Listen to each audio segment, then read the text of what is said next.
en 2017 Poquelin 2. Et maintenant, on a créé Poquelin 1, 2, 3. Nous avons retenu le texte 1 et 2. On en a supprimé, on en a ajouté, on a coupé dedans, on a réattribué les rôles.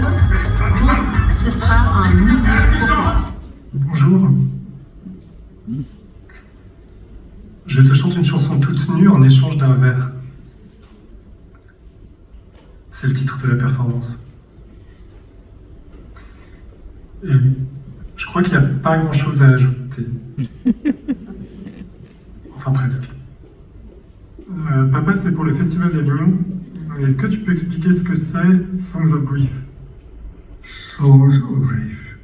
C'est une performance dans laquelle Vanessa répète Love Me Tender, la chanson d'Elvis Presley. Pourquoi? Mais je veux que tu me chantes cette chanson-là quand je vais mourir.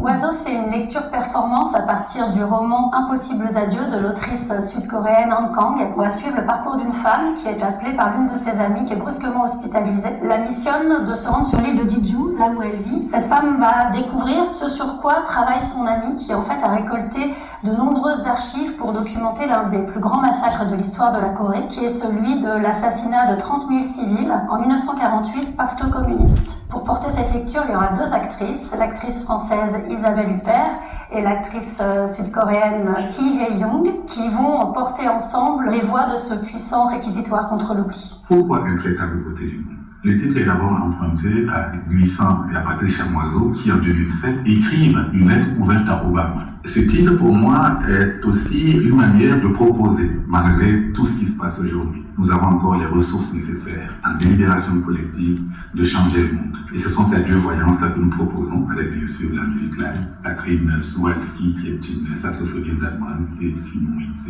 qui est un instrumentiste burkina. Voilà, Intraitable côté du monde. The piece is called Everything Must Go. We're in a bar, it's late night or early in the morning.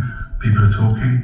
It's as if the figures on stage are trying to figure out who they are and what they are or what they might be and how they might be in relation to each other. And they're also trying to figure out what they might be in relation to the voices that are speaking, because although the texts in the piece are written by me, they're performed as audio by AI, text-to-speech software. And what the performers are involved in is the job of lip-syncing to those voices.